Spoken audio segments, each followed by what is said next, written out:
जेव्हापासून रियान झाला ना तेव्हापासून मला कोणी मार्केटमध्ये जरी घेऊन गेलं तर खूप आनंद होतो, कारण मला घरामध्ये खूप कंटाळा येतो आजकाल. चला तर दुपारच्या टायमाला मग घरी आलो आणि स्वयंपाक वगैरे केला होता. इव्हनिंगला ना आहूंची फरमाईश होते की आज ना भजी बनव, तर मग कुरकुरीत अशी भजी बनवले होते. खूप छान भजी झाले होते, अगदी कुरकुरीत, बाहेर जसे भेटतात तसेच झाले होते. या सगळ्या प्राण्यांना ना मी त्या दिवशी आंघोळ घातली होती. आता म्हटलं त्याचा जागा चेंज करूया, कारण वरती जेव्हा आपण ठेवतो ना त्यांना खूप धूळ बसते. तर म्हटलं आता कपाटामध्ये अरेंज करून बंद करून ठेवून देऊया. आणि ना या कढईचं काय करायचं ना खरंच सुचत नव्हतं, खूपच खराब झाले आणि काळी पण झाली. म्हटलं चला याला घासायचं आहे. व्हिडिओ बघितले 1-2 यूट्यूबवरती आणि मग म्हटलं चला त्या प्रकारे काहीतरी करून बघूया. गॅसवर ना कढई ठेवली होती आणि त्याच्यावरती ना पाणी टाकून घेतलं.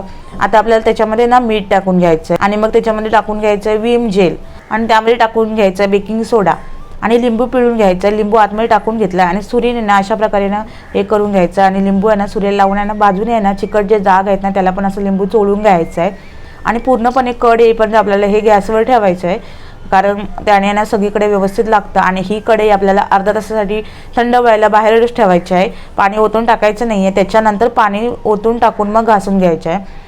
घसा घसा घासून माझा हात तर खूपच दुखला, पण थोडं का होईना निघालं होतं आणि म्हटलं चला थोडं का होईना निघालं, नेक्स्ट टाईमला अजून केलं तर अजून निघेल. आणि अशी काहीतरी कढई झाली होती माझी क्लीन, तर खूप छान वाटलं, कारण खूप थोडी का होईना कढई क्लीन झाली होती आणि बाजूचे जे चिकट डाग आहेत तर ते पण निघाले होते. चला तर तुम्हाला जर माझा व्हिडिओ आवडला असेल ना लाईक शेअर सबस्क्राईब करा. बाय.